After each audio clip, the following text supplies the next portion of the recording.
നമസ്കാരം, ഭാരത് ലൈവിലേക്ക് സ്വാഗതം. നമസ്കാരം ശാന്തെ. ഈ കേരളത്തിൽ ഇപ്പോൾ ഇടതുപക്ഷം കണ്ടുപിടിച്ചിരിക്കുന്നത്, ഡിവൈഎഫ്ഐ കണ്ടുപിടിച്ചിരിക്കുന്നത്, ഇവിടെ തൊഴിലില്ലായ്മ രൂക്ഷമാണ്, തൊഴിലവസരങ്ങൾ കുറയുകയാണ്. കാരണം അവർ പറയുന്ന കേട്ടത്തൊന്നും കഴിഞ്ഞ 10 വർഷം ഭരിച്ചത് UDF ആണെന്ന്. പിന്നെ ധവളപത്രത്തിൽ പെൻഷൻ പ്രായം വർദ്ധിപ്പിക്കാനുള്ളൊരു ശുപാർശയുണ്ട്. പെൻഷൻ പ്രായം വർദ്ധിപ്പിച്ചാൽ തൊഴിലവസരങ്ങൾ കുറയും. അതുകൊണ്ട് ദേശീയ തലത്തിൽ പ്രക്ഷോഭത്തിന് ഇറങ്ങിത്തിരിക്കാൻ ഒരുങ്ങുകയാണ് ഡിവൈഎഫ്ഐ. ഇത് ആരാണ് ഈ അവസ്ഥ ഉണ്ടാക്കി വെച്ചത്? ഒരു വർഷം വിരമിക്കൽ പ്രായം നീട്ടിവെച്ചാൽ 6000 കോടി രൂപയാണ് കെൻ ബാലഗോപാൽ ബജറ്റ് ഖജനാവിൽ ഉണ്ടെന്ന് പറഞ്ഞ ആ 6000 കോടി രൂപയാണ് ഒരു വർഷം സർക്കാർ ലാഭം. ഇപ്പോൾ പെൻഷൻ പ്രായം കേന്ദ്ര മാതൃകയിൽ 60 ആക്കാൻ നോക്കുന്നു. ആനുകൂല്യങ്ങളും കേന്ദ്ര പേ കമ്മീഷൻ മാതൃകയിൽ 10 വർഷത്തിലൊരിക്കൽ ശമ്പള പരിഷ്കരണം. അതെ, അതുപോലെ തന്നെ ഒരുപാട് നിർദ്ദേശങ്ങളുണ്ട് ധവളപത്രത്തിൽ. അതായത് പൊതുമേഖലാ സ്ഥാപനങ്ങൾ വെള്ളാനകളായ എല്ലാത്തിനെയും അടച്ചുപൂട്ടുക, അല്ലെങ്കിൽ സ്വകാര്യവൽക്കരിക്കുക അടക്കം, അല്ലെങ്കിൽ വൈദ്യുതി മേഖലയിലെ സ്വകാര്യവൽക്കരണം അതടക്കമുള്ള കിഫ്ബിയെ വരുതിയിൽ കൊണ്ടുവരിക, പിടിച്ചു കെട്ടുക, അങ്ങനെ ഒരുപാട് നിയന്ത്രണങ്ങൾ, നിർദ്ദേശങ്ങൾ ധവളപത്രത്തിലുണ്ട്. ഇതൊക്കെ നടപ്പാക്കുമ്പോൾ കേരളം വീണ്ടും പട്ടണിക്കോലമായി മാറുമോ, അതോ നമുക്ക് പ്രതീക്ഷയ്ക്കുള്ളൊരു വകയെങ്കിലും ലഭിക്കുമെന്ന് ഉറപ്പുണ്ടോ? പത്രക്കാരനും പാലുകാരനും പലചരക്കടക്കാരനും ഇറച്ചി മേടിച്ചവരും മീൻ മേടിച്ച കൊണ്ടുവന്ന പാവപ്പെട്ട സ്ത്രീയൊക്കെ പുറത്തു നിൽക്കുകയാണ്.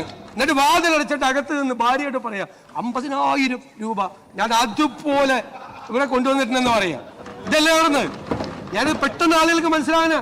എന്നോട് ഒരുപാട് പേര് ചോദിക്കുക, സാറിന് നല്ല സുഖമായല്ലോ.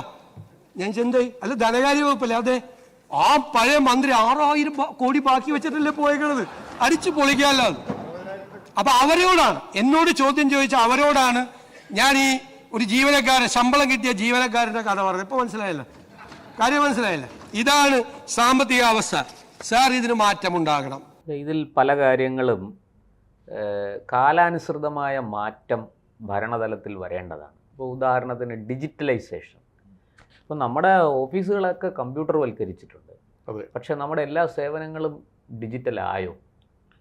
ആയി എന്ന് പറയുന്നു. കഴിഞ്ഞ സർക്കാർ പറയുന്നത് അത് നമുക്കറിയാലോ. അതായത് പവർ കട്ടില്ലാത്ത 10 വർഷം എന്ന് പറഞ്ഞ് വോട്ടെടുപ്പ് കഴിഞ്ഞതിൻ്റെ പിറ്റേ ദിവസം തൊട്ട് അപ്രഖ്യാപിത പവർ കട്ടായിരുന്നു.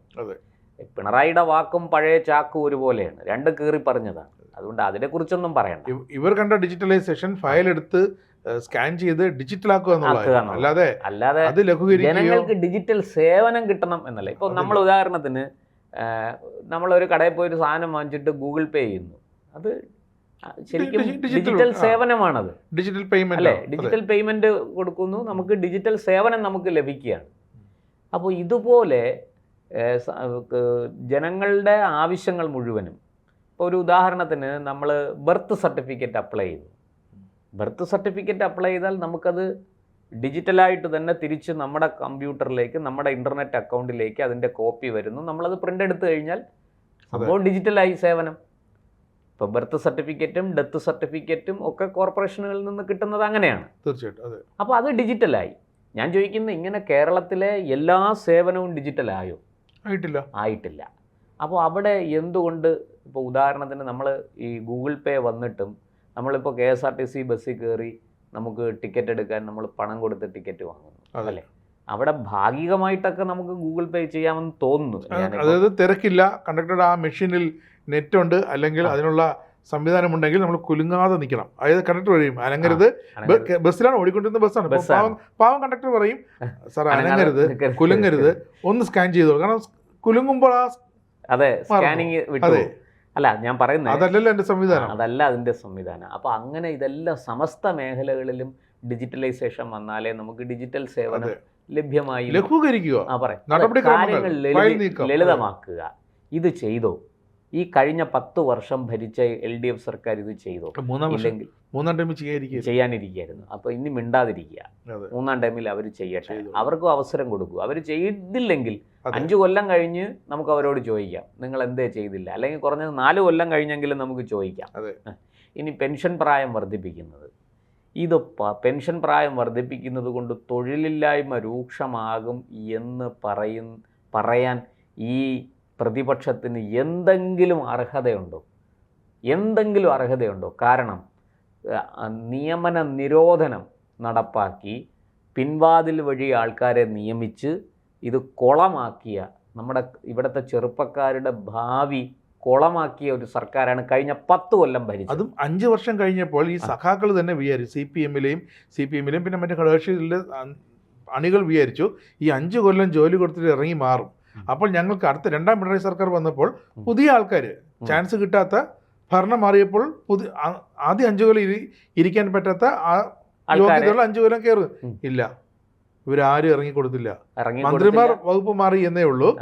ഒരൊറ്റ അത് മാത്രമല്ല, മറ്റൊരു സംഗതി കൂടി അതിനകത്തുണ്ട്. ഈ ഇങ്ങനെ താൽക്കാലികമായിട്ട് ആളെ കയറ്റാൻ പറ്റാത്ത ഒരു ഡിപ്പാർട്ട്മെന്റ് ഉണ്ട്, പോലീസ് ഡിപ്പാർട്ട്മെന്റ്. അവിടെ ടെസ്റ്റ് എഴുതിയവർക്ക് നിയമനം കൊടുത്തിട്ടില്ല. അതെ, എത്ര പാവപ്പെട്ട ഉദ്യോഗാർത്ഥികളാണ് സെക്രട്ടേറിയറ്റിന്റെ മുന്നിൽ ഉപ്പുകല്ലിൽ മുട്ടുകുത്തി നിന്നതും ശയനപ്രദക്ഷിണം നടത്തിയതും ഒക്കെ നമ്മളിത് കണ്ടതാണ് അല്ലേ. എന്തു എസ് ഐ ടെസ്റ്റ് എഴുതിയ 43 പേർക്ക് ഈ ജൂൺ 5-ന് ഇന്ന് കാലാവധി തീരേണ്ടതായിരുന്നു.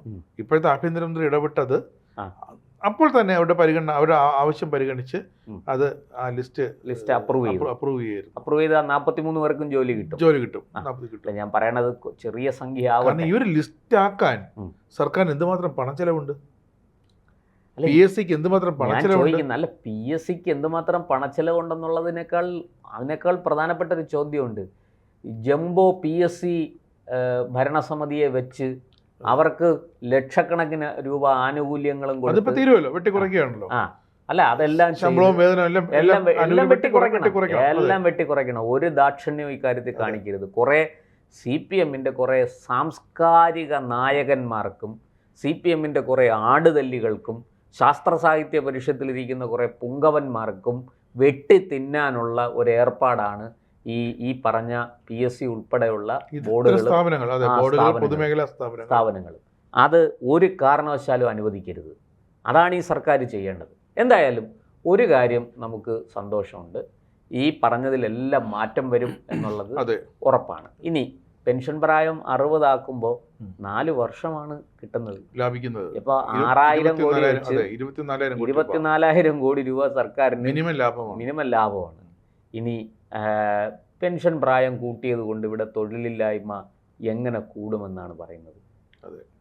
ഈ സർക്കാരിൽ തന്നെ കഴിഞ്ഞ 10 വർഷത്തിനിടയ്ക്ക് നിയമന നിരോധനം കൊണ്ടുവന്ന് പുതിയ ആൾക്കാർക്ക് ജോലി കൊടുക്കാതെ എത്രയോ ലിസ്റ്റുകൾ നമ്മളടുത്ത് തന്നെ എത്ര പേര് വരുന്നു. തീർച്ചയായും. ഇപ്പോൾ ഉദാഹരണത്തിന് സ്റ്റേറ്റ് GST-യിൽ ഞാൻ ചെയ്ത വാർത്തയാണ്, നമ്മൾ ഭാരത് ലൈവിൽ നിന്ന് ചെയ്ത വാർത്തയാണ്. സ്റ്റേറ്റ് GST-യിൽ ഈ പറഞ്ഞതുപോലെ നിയമനം കൊടുക്കാതെ 40 വയസ്സായ ആള് വേഴാമ്പല് മഴ കാത്തിരിക്കുന്ന പോലെ ഇങ്ങനെ ആകാശത്ത് നോക്കി ഇരിക്കുക. 40 വയസ്സായ ആള് ലിസ്റ്റിലുണ്ട്, പക്ഷെ ഇതുവരെ ആയിട്ടില്ല. അപ്പോൾ എത്ര നിരുത്തരവാദപരമായിട്ടാണ് ഈ 10 വർഷം കേരളത്തിലെ ഭരണം നടന്നത്. ഞാൻ അതിലേക്ക് കൂടുതൽ വിശദമായിട്ട് പോകുന്നില്ല. ഇനി ഈ ധവളപത്രത്തിൽ പറയുന്ന കിഫ്ബിക്ക് മൂക്ക് കയറിട്ടേ പറ്റൂ. ഈ സംസ്ഥാന ബജറ്റിന് പുറത്തു പോയി കടമെടുത്ത് ദീപാവലി കുളിക്കാൻ ഈ ഇടതുപക്ഷത്തിനല്ലാതെ ലോകത്ത് വേറെ ആർക്കും പറ്റൂല. സമാന്തര ഭരണകൂടമാണ്. അതായത് ഒരു മുഖ്യമന്ത്രി ഇവിടെ ഉള്ളപ്പോൾ മറ്റൊരു ഡമ്മി മുഖ്യമന്ത്രി അപ്പുറത്തിരുന്ന് കിഫ്ബി എന്ന് പറയുന്ന ഒരു സാധനം കയ്യിലിട്ടങ്ങ് കളിക്കുകയാണ്. സർക്കാരിന്റെ പരിധിയിൽ നിന്നും പണമെടുത്ത് ബജറ്റ് വിഹിതം സർക്കാരിനെ ഉപയോഗിച്ച് അപ്പുറത്തുനിന്ന് കടം വാങ്ങി. ഇനി കടം തിരിച്ചു കൊടുക്കേണ്ടതാരാ? സർക്കാരാ. എന്ന് വെച്ചാൽ കേരളത്തിലെ ജനങ്ങളാണ്, നികുതിദായകരാണ്. മറ്റിടത്ത് അവിടെ അൺപ്രൊഡക്റ്റീവായിട്ട്, അതായത് ഉത്പാദനപരമല്ലാത്ത രീതിയിൽ പണം കടം വാങ്ങി ദൂർത്തടിച്ചു. ഈ ബജറ്റിൽ ഈ ഫെബ്രുവരിയിൽ ഈ സർക്കാരിന്റെ അവസാന ബജറ്റിൽ ഇന്നലെ മുഖ്യമന്ത്രി വി ഡി സതീശൻ സഭയിൽ പറഞ്ഞാണ്, ബജറ്റിന്റെ പ്ലാൻ ഫണ്ടൊക്കെ എടുത്ത് നോക്കിയപ്പോഴത്തേക്കും 25,000 കോടി രൂപ കാണാനില്ല. പ്രഖ്യാപിച്ച പ്ലാനിൽ 25,000 കോടി രൂപ ഇല്ല. അലോക്കേറ്റ് ചെയ്തിട്ടില്ല. അലോക്കേറ്റ് ചെയ്യാൻ പണം വേണ്ടേ? പണമില്ല. ഇനി ഈ കിഫ്ബിയുടെ പ്രോജക്റ്റുകൾ തീരണമെങ്കിൽ എത്ര കോടി രൂപ വേണം? 35,000 കോടി രൂപ വേറെ വേണം. 21,000 രൂപ കടമുണ്ടാക്കി വെച്ചിട്ടുണ്ട് കിഫ്ബി. അത് കൊടുത്തു തീർക്കണം. അതാര് കൊടുത്തു തീർക്കും? സർക്കാരാണ് കൊടുത്തു തീർക്കുന്നത്. 56,000 കോടി രൂപയുടെ ബാധ്യതയാണ്. അപ്പോൾ ഇങ്ങനെ ലക്ഷക്കണക്കിന് കോടി രൂപയുടെ ബാധ്യത അടുത്തൊരു സർക്കാരിൻ്റെ തലയ്ക്ക് വെച്ച് കൊടുത്തിട്ട് ഉളുപ്പില്ലാതെ നിന്ന് പ്രസംഗിക്കുകയാണ് DYFI നേതാക്കൾ. തൊഴിലില്ലായ്മയ്ക്കെതിരെ ഞങ്ങളിപ്പോൾ സമരത്തിനിറങ്ങുമെന്ന്. സത്യം പറഞ്ഞാൽ ഇവനെയൊക്കെ റോഡിലിട്ട് അടിക്കുകയാണ് വേണ്ടത്. അതല്ലേ ചെയ്യേണ്ടത്? തീർച്ചയായിട്ടും. ഈ നാട് കുട്ടിച്ചോറാക്കിയിട്ട് നിന്ന് പ്രസംഗിക്കുകയാണ്.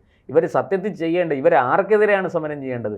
ഇവരുടെ മൂത്ത സഖാക്കൾക്കെതിരെയാണ് ഇവർ സമരം ചെയ്യേണ്ടത്. അല്ലാതെ ഈ കോൺഗ്രസ് ഗവൺമെൻറ് ഇപ്പോൾ അധികാരത്തിൽ കയറി 4 ദിവസമായ കോൺഗ്രസ് ഗവൺമെൻറ്റിനെതിരെ, UDF ഗവൺമെൻറ്റിനെതിരെ അല്ല ഇവർ സമരം ചെയ്യേണ്ടത്. ഇവർ കേന്ദ്രത്തിനെതിരെ അല്ല സമരം ചെയ്യേണ്ടത്. അവിടെ ഇപ്പോഴും അത്യാവശ്യം കാര്യങ്ങളൊക്കെ നടക്കുന്നുണ്ട്. ഈ അടുത്ത കാലത്തും അവിടെ നിയമനം 50,000 പേർക്ക് രാജ്യമൊട്ടാകെ കേന്ദ്ര സർക്കാർ വിവിധ ഡിപ്പാർട്ട്മെൻറ്റുകളിൽ റോസ്ഗാർ മേള നടത്തി നിയമനം കൊടുത്തു. പ്രധാനമന്ത്രി അഭിസംബോധന ചെയ്യുകയും ചെയ്തു. കേരളത്തിൽ നിന്നും കിട്ടി കുറേ പേർക്ക് ജോലി. അതൊക്കെ ഞാൻ പറയുന്നത് കേന്ദ്ര സർക്കാരാകട്ടെ, ഒരു സർക്കാരിൻ്റെ ജോലി ഭരിക്കുക എന്നുള്ളതാണ്, അല്ലാതെ സ്ഥാപനങ്ങൾ നടത്തി ലാഭമുണ്ടാക്കുക എന്നുള്ളതല്ല. ഇത് ഈ ഉട്ടോപ്യൻ നെഹ്റൂവിയൻ ഐഡിയ വലിച്ചു തോട്ടെ കടൽ കളയേണ്ട കാലം കഴിഞ്ഞു. പൊതുമേഖലാ സ്ഥാപനം, എന്ത് പൊതുമേഖലാ സ്ഥാപനം? ഈ പൊതുമേഖലാ സ്ഥാപനത്തെ എല്ലാം സ്വകാര്യവൽക്കരിക്കുക. ഞാൻ എൻ്റെ അഭിപ്രായമാണ് പറയുന്നത്. സ്വകാര്യവൽക്കരിച്ച്, അതായത് ഡിഫൻസ്, പോലീസ്, കോടതി, ഇങ്ങനെയൊക്കെ ഉള്ളത്. കോടതി സ്വയംഭരണ സ്ഥാപനമാണ്, അതിനകത്ത് ഇടപെടാൻ പറ്റില്ല. അപ്പോൾ അതിലേക്ക് വേണ്ട, ഇപ്പോൾ സെക്രട്ടേറിയറ്റ്, അവിടെ ജീവനക്കാർ ആവശ്യമുണ്ട്. അവിടെ ജീവനക്കാരെ നിയോഗിക്കാൻ PSC വഴി നിയോഗിക്കണം. അങ്ങനെയുള്ള കുറച്ച് ഇത് ഒഴിച്ചിട്ട് ഞാൻ പറയുന്നത് ബാക്കി എല്ലാം സ്വകാര്യവൽക്കരിക്കണം. കറണ്ട് ഉൽപ്പാദനം, വിതരണം എല്ലാം സ്വകാര്യവൽക്കരിക്കണം. നിങ്ങൾ കാശ് കൊടുത്ത് കറണ്ട് വാങ്ങുന്നവർ അതിനുള്ള സേവനം അവർക്ക് കിട്ടണം. ആ സേവനം അവർക്ക് കിട്ടുന്നുണ്ടോ എന്ന് നോക്കേണ്ടത് ഗവൺമെൻറ്റിൻ്റെ ജോലിയാണ്. അത് കൃത്യമായിരിക്കണം. അവിടെ തട്ടിപ്പ് നടത്തരുത്. അവിടെ സ്വകാര്യ കമ്പനിക്ക് ഉപഭോക്താക്കളെ ചൂഷണം ചെയ്യാനുള്ള സാഹചര്യം. നമ്മുടെ വീട്ടിന് മുന്നിലുള്ള കടയായാലും അടുത്ത ജംഗ്ഷനിലെ കടയായാലും അവിടെ പോയി പണം കൊടുത്ത സാധനം കിട്ടും. അതുപോലെ KCB വരുന്ന ഈ തീവട്ടിക്കുള്ള ബില്ലിന് നമ്മൾ പണം കൊടുത്തേ പറ്റൂ. വൈദ്യുതി കിട്ടുന്നുണ്ട് ഇടയ്ക്കിടയ്ക്ക്, നമ്മൾ ആ പൈസ പണം കൊടുത്തേ വരും. അപ്പോൾ സ്വകാര്യ വിദ്യ കൊടുത്താൽ അല്പം കൂടെ മെച്ചപ്പെട്ട സേവനം കിട്ടണം. അപ്പോൾ ഞാനൊരു ഹൈപ്പോത്തറ്റിക്കലായിട്ട് പറഞ്ഞതല്ല, എങ്കിലും ഞാൻ പറയുകയാണ്, സ്വകാര്യവൽക്കരിക്കാൻ കഴിയുന്ന മേഖലകളെല്ലാം സ്വകാര്യവൽക്കരിക്കണം. ഇപ്പോൾ ഞാനതാ ഇലക്ട്രിസിറ്റി ബോർഡിൽ KSEBയിൽ പിന്നെ ലക്ഷം രൂപ ശമ്പളം വാങ്ങിക്കുന്ന ഡ്രൈവറുണ്ട്. എന്തടിസ്ഥാനത്തിൽ? ഇയാളുടെ ജോലി ഡ്രൈവിംഗ് ആണ്. ആ ഡ്രൈവിങ്ങിന് ഒരു ശമ്പളം നിശ്ചയിച്ച് അത് കൊടുത്താൽ ഇത് ഡ്രൈവർക്ക് അല്ലെങ്കിൽ ഡ്രൈവർ. ഞാൻ 25 വർഷമായിട്ട് KSEBയിൽ ഡ്രൈവറാണ്. ശമ്പളം എത്രയാ? 75,000 രൂപ. ഒരു ഡ്രൈവറിന് ഞാൻ ചോദിക്കട്ടെ, ഏതെങ്കിലും ഒരു സ്വകാര്യ കമ്പനിയിൽ ഡ്രൈവറായിട്ട് ജോലി ചെയ്യുന്ന ആളിന് ഇത്രയും രൂപ ശമ്പളം കിട്ടുമോ? ഇല്ല. ഈ ഡ്രൈവർ അടുത്ത യോഗ്യതാ പരീക്ഷ എഴുതി അടുത്ത ലെവലിലേക്ക് വരണം. അങ്ങനെയില്ല. ഇത് സർവീസിന്റെ അടിസ്ഥാനത്തിൽ ഇതിനു വേണ്ടി കുറെ യൂണിയൻകാർ ഇറങ്ങിയിട്ടുണ്ടെന്നേ. ഇതിനു വേണ്ടി സമരം അവരാണ് ഈ നാട് നശിപ്പിക്കുന്നത്. ഇവിടെ തൊഴിൽ സുരക്ഷ എന്നും പറഞ്ഞ് ഈ ജീവനക്കാർക്ക് അർഹിക്കുന്ന ഇത് കൊടുക്കണം. അതില്ലെന്നല്ല നമ്മൾ പറയണം. അവരെ അർഹിക്കുന്ന അവരുടെ യോഗ്യതയ്ക്ക് അനുസരിച്ചുള്ള ശമ്പളം, അവർ ചെയ്യുന്ന ജോലിക്ക് അനുസരിച്ചുള്ള ശമ്പളം കൊടുക്കണം. പക്ഷെ അവർ യോഗ്യരായിരിക്കണം. യോഗ്യരായിരിക്കണം. മാത്രമല്ല, ഒരു തസ്തിക, ഇന്ന തസ്തികയിൽ പരമാവധി ഇത്ര രൂപ ശമ്പളം വരാവൂ, അല്ലേ? ഒന്ന് ആലോചിച്ച് നോക്കൂ. DGP ആയിട്ട് ഒരു IPS ഒക്കെ എഴുതിയെടുത്ത ഒരു ഉദ്യോഗസ്ഥൻ വന്ന് DGP 10-35 വർഷത്തെ സർവീസിന് ശേഷം അദ്ദേഹം DGP ആകുന്നു. അദ്ദേഹത്തിൻ്റെ ഡ്രൈവർ അതും ഇതുപോലെ പോലീസിൽ ഡ്രൈവറായിട്ട് ജോലിക്ക് കയറി കുറേ വർഷങ്ങൾ കഴിഞ്ഞ് അവിടെ ഡ്രൈവറായിട്ട് വരുന്നു. ഈ DGPക്കും ഡ്രൈവർക്കും ഒരേ ശമ്പളം കൊടുക്കുമോ? ഒരേ ആദരവ് കിട്ടുമോ? നമ്മൾ DGPയെ കണ്ടാൽ നമ്മൾ വളരെ ബഹുമാനിക്കും. പക്ഷേ DGPയുടെ ഡ്രൈവറെ അത്രയും ബഹുമാനിക്കും. പക്ഷെ അത്രയും ബഹുമാനിക്കുമോ? അയാൾ പോലീസുകാരനാണല്ലോ, ബഹുമാനിക്കും.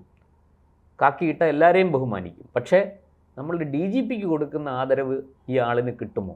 കിട്ടില്ല. അപ്പോൾ ഇതൊക്കെ മനസ്സിലാക്കാതെ വെറുതെ ചുമ്മാ കിടന്ന് സമരം ചെയ്ത് ഇനിയിപ്പോൾ എങ്ങനെയെങ്കിലും 5 കൊല്ലം VD സതീശൻ സർക്കാരിനെ ഭരിക്കാൻ അനുവദിക്കരുത്.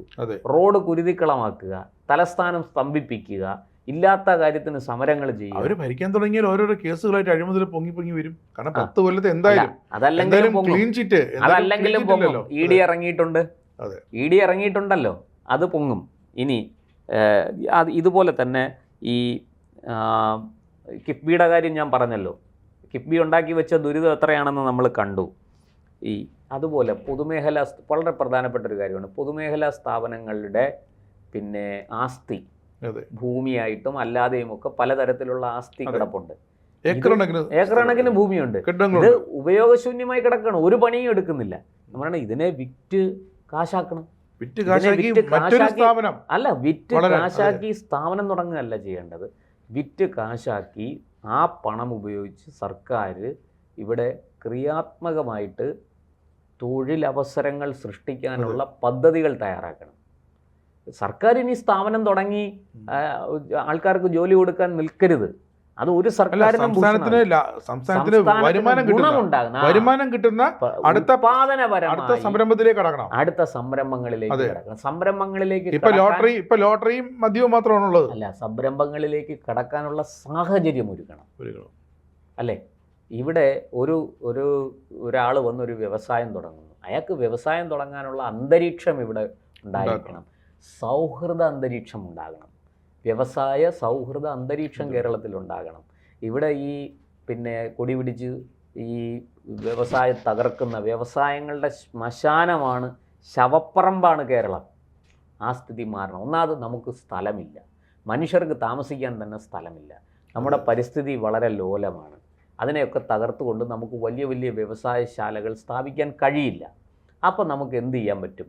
കേരളത്തിലെ ഇപ്പോൾ ഒരു ഉദാഹരണം പറയാം. കേരളത്തിലെ ഏറ്റവും അനുയോജ്യമായ ഒരു വ്യവസായം ടൂറിസമാണ്, വിനോദസഞ്ചാരം. നമ്മുടെ ഭൂമി, നമ്മുടെ ഈ സാഹചര്യത്തെ ഏറ്റവും വൃത്തിയായി സൂക്ഷിക്കുക. വരുന്ന വിദേശികളെ വളരെ സ്നേഹത്തോടെ നമ്മുടെ അതിഥികളെ സ്വീകരിക്കുക.